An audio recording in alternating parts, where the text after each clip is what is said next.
अब लोग ये तवक्को कर रहे थे कि मोहसिन नकवी को सैक कर देंगे, नवाज शरीफ साहब कहेंगे इसको निकालो, लेकिन ज़ुबानें गुंग हो गई।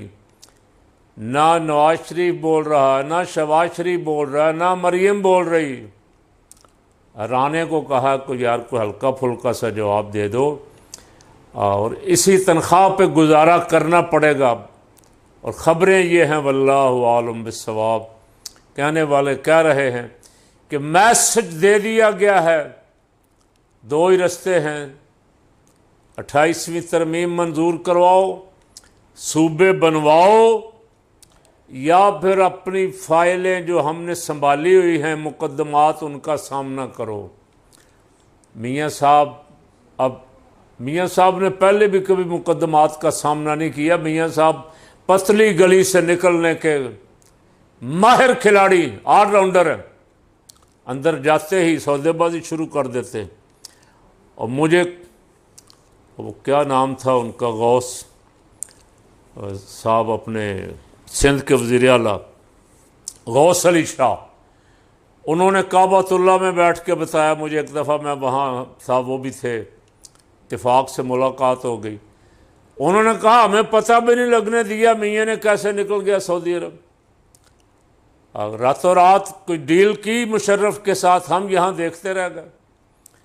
चौधरी शुजात ख़ानदान और जो खिदमतगार थे, जिन्होंने पीछे सारी फैमिली मियाँ की संभाली रखी, उनको भी नहीं पता लगने दिया। तो मियाँ साहब इन कामों के पहले भी माहिर थे, लेकिन कभी कभी वो इनकलाबी भी बन जाते थे।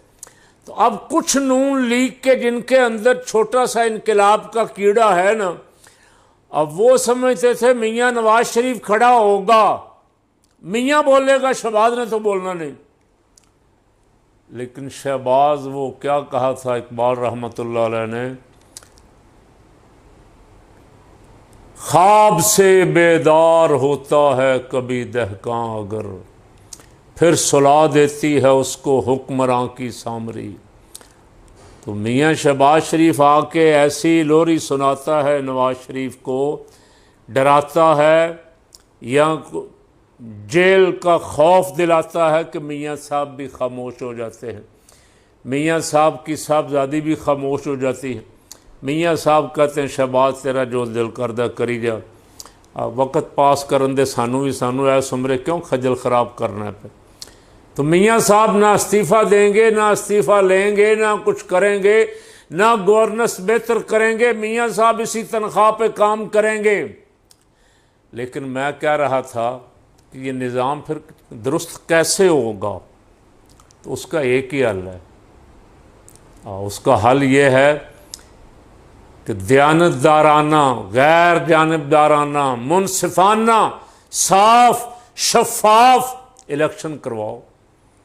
एक कोई पूरे पाकिस्तान में से एक बंदा दयानतदार इलेक्शन कमिश्नर तलाश कर लो, उसको कहो कि ये इलेक्शन में किसी की रूह रियायत नहीं होनी चाहिए। कौम जिसको वोट देती, कौम जिसको मुंतखब करती है, पसंद करती है, उसके हक में, जिसके हक में कौम ठप्पा लगाती है, उसको दो, हुकूमत भी दो, उसको इक़्तिदार दो। तो ये एक ही हल है।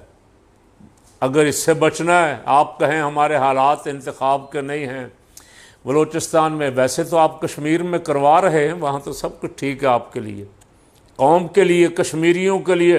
कश्मीरी कह रहे हैं हमें ये इलेक्शन नहीं चाहिए। आप डंडे से खाली पोलिंग स्टेशनों पे भी आप रिज़ल्ट ले रहे हैं, जहाँ ना कोई बंदा ना बशर, वहाँ से भी रिज़ल्ट आ रहे हैं 5000, 2000। जमात इस्लामी वाले को 84 वोट, फलाने को इतने वोट, सब ड्रामा।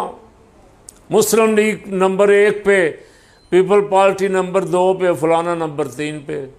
कहीं कहीं जमात इस्लामी का नाम भी साथ लिख देते हैं कि पता लगे कि बड़ी पार्टिसिपेशन की है सारी जमातों। तो इससे तो निज़ाम दुरुस्त नहीं होगा मोहसिन नकवी साहब।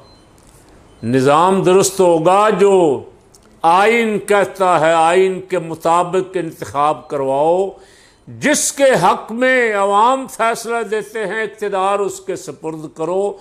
हर इदारा अपनी अपनी हद में रहे, अपना अपना काम करे, और जिनको अवाम हुक्मरान मुंतखब करें उन्हें हुकूमत करने दो। मुल्क पटरी पे चढ़ जाएगा, और अल्लाह को मंजूर हुआ तो चंद महीनों के अंदर अंदर नज़र आ जाएगा कि ये मुल्क बेहतरी की तरफ जा रहा है। अगर दिल बड़ा करो ना ज़रा, जिस दिन आप दिल बड़ा करके ये काम कर गुजरेंगे, मुल्क के हालात इंशाअल्लाह ठीक हो जाएंगे। अल्लाह इस मुल्क पे अपना, जब सच्चाई होगी, दयानतदारी होगी, हकदार को हक मिलेगा, तो अल्लाह का फजल नाजिल होगा, अल्लाह का करम नाजिल होगा, अल्लाह की रहमतें नाजिल होंगी, मुल्क से मुश्किलात और मसाइब दूर हो जाएंगे।